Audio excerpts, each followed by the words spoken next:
Hello दोस्तों, मैं हूं Vishnu and welcome back in YouTube channel reaction zone. और दोस्तों कैसे हो? तो दोस्तों जैसा कि अभी एक खबर पता चली है, नेपाल का जो प्लेन था, तारा एयरलाइन का जो प्लेन था, उसका पता चल चुका है। वो मिसिंग हो गया था।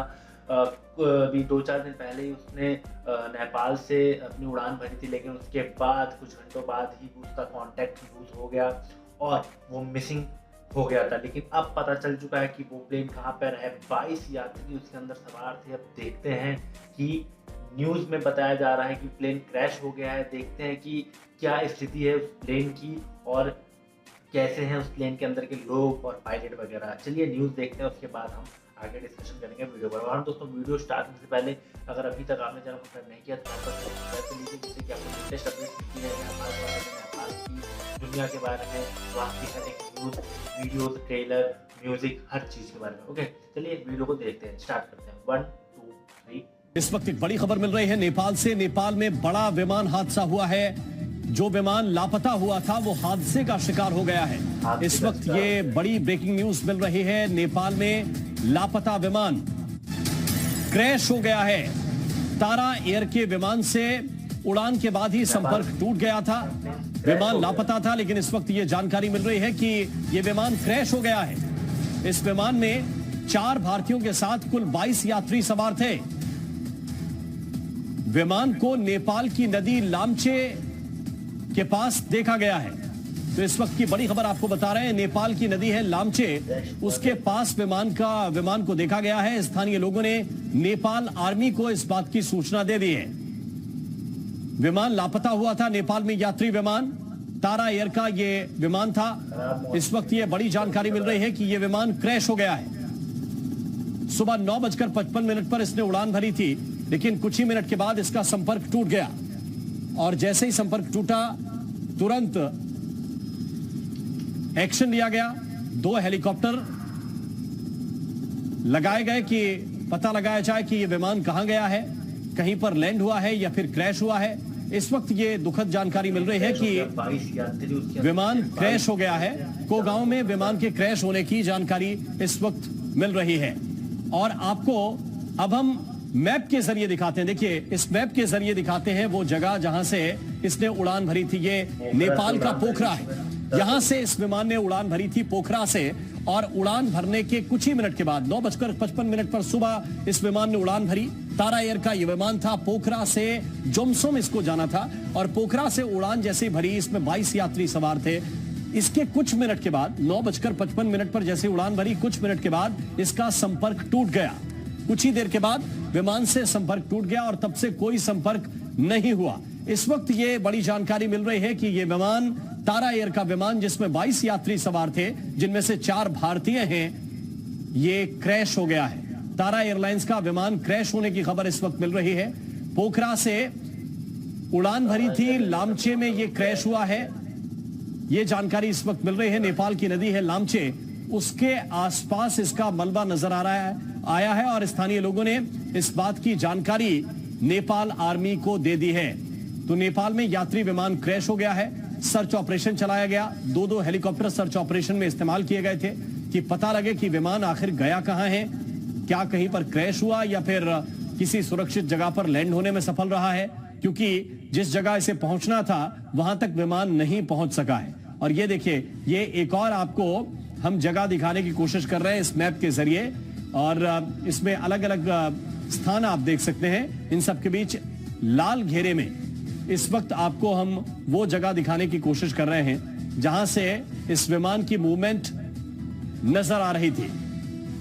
तो पोखरा से उड़ान भरी थी और लामचे नदी तक जब ये विमान पहुंचा, इसके बाद ये क्रैश हो गया, क्योंकि स्थानीय लोगों ने ये इत्तला दी है कि लामचे नदी के पास विमान गिरा है। अगर विमान गिरा है तो जाहिर है कि बड़ी दुर्घटना है। नेपाल आर्मी को इस बात की जानकारी दे दी गई है। इस विमान में 4 भारतीय सवार थे, कुल मिलाकर 22 लोग सवार थे। और ये मैप के जरिए हम आपको वो जगह दिखाने की कोशिश कर रहे हैं जिस जगह से इस विमान ने उड़ान भरी थी। विमान के कोगांव में क्रैश होने की खबर है। लामचे नदी के पास देखा गया है इसके मलबे को। विमान वहां पर गिरा है। स्थानीय लोगों ने यह सूचना दी है। इसके बाद नेपाल आर्मी घटनास्थल पर पहुंच रही है। मनीष शुक्ला, जी मीडिया संवाददाता, ज्यादा जानकारी के साथ इस वक्त हमारे साथ जुड़े हुए हैं। मनीष, जो आम लोग हैं, स्थानीय लोग हैं, उन्होंने क्या सूचना दी है नेपाल आर्मी को? देखिए, जो जानकारी आ रही है कि नेपाली आर्मी का एक हेलीकॉप्टर उड़ा था, जिसको सर्च ऑपरेशन में लगाया गया था, जो मिसिंग एयरक्राफ्ट था, उसने लोकेट किया है जो एयरक्राफ्ट सुबह से मिसिंग है। दूसरी जो सबसे बड़ी बात है कि ये जानकारी आ रही है कि जो कैप्टन है मिसिंग प्लेन के, उनके फोन लगातार बज रहे थे और मोबाइल टावर से पता लगाया गया कि ये इस मोबाइल की लोकेशन क्या है, और उसके बाद नेपाली आर्मी उस जगह पर पहुंची है। रहा आपने जो सवाल किया कि अभी क्या स्थिति है, अभी भी नेपाली आर्मी कुछ बात ये नहीं कह पा रही है। वो ये नहीं कह रहे कि क्या प्लेन दुर्घटनाग्रस्त हो गया है, प्लेन किस हालात में है, क्या लोग उन्होंने वहां पर सर्वाइवल किसी का है कि नहीं है। अभी ये सारी तस्वीरें साफ नहीं है, क्योंकि ये अगर आप इलाका देखें, पोखरण के आसपास का इलाका, ये काफी जंगल का इलाका, पहाड़ी इलाका है, और वहां तक पहुंचना भी एक बहुत बड़ा टास्क होगा। और चूंकि वेदर काफी खराब है, बिल्कुल ये वाकई एक बड़ा टास्क होगा वहां तक पहुंचना, जो वहां की आर्मी है या सुरक्षा बल है। आपका शुक्रिया इस जानकारी के लिए। Presenting B News app available on Google Play and App Store. एक बड़ा टास्क होगा वहां तक पहुंचना, जो वहां की आर्मी है या सुरक्षा बल है। आपका शुक्रिया इस जानकारी के लिए। तो दोस्तों, जैसा कि हम लोगों ने पूरा वीडियो देखा, इसमें बताया गया कि जैसे कि नेपाल में जो बड़ा हादसा हुआ है, जो प्लेन मिसिंग हुआ था, उसका पता चल चुका है। लामचे नदी के पास ये प्लेन क्रैश हुआ है। वहाँ के लोगों ने बताया कि यहाँ पे प्लेन का मलबा मिला, यहाँ पे प्लेन क्रैश हुआ। 22 लोग उसके अंदर सवार थे, 4 भारतीय और 2 फॉरेनर के साथ उसके अंदर लोग सवार कर रहे थे। लेकिन इसके बाद दुर्घटना हुई। पता नहीं कि खराब मौसम की वजह से ये दुर्घटना हुई है। प्लेन, यार एक बात तो, जब आप लोग इतने वेदर वगैरह सब कुछ आपको पता है, सारी जानकारी रहती है। आज के दिन में इतनी अच्छी टेक्नोलॉजी हो गई है हम लोगों के पास कि हम पता लगा सकते हैं कि 1 महीने बाद कैसा मौसम रहेगा।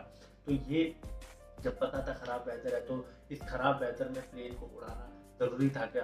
बिल्कुल भी मुझे नहीं लगता कि ये सब ज़रूरी होगा। इसके पीछे कहीं ना कहीं लापरवाही है सरकार की, नेपाल सरकार की। मैं समझता हूँ जो प्लेन को उड़ने की जिन्होंने अनुमति दी ऐसे खराब वेदर में, मैं तो उन्हीं को ब्लेम करना चाहता हूँ। अगर आपको पता है कि मौसम खराब है तो आपको प्लेन उड़ने नहीं देना चाहिए। प्लेन डिले कर दीजिए, अगले दिन की डेट दे दीजिए कि भाई साहब वेदर खराब है, इसमें जान का नुकसान भी हो सकता है। 22 लोग इसके अंदर सवार है। 22 लोगों की जान की कीमत कौन चुकाएगा? ये नहीं है कि जिन लोगों की मौत हुई उनको हमने 10 लाख रुपए दे दिया, जो घायल हुए उनको 2 लाख रुपए दे दिया। ये कोई मुआवजा नहीं होता। उनकी जिंदगी की कीमत लगाना नामुमकिन है। कोई भी कीमत नहीं होती किसी भी जिंदगी की।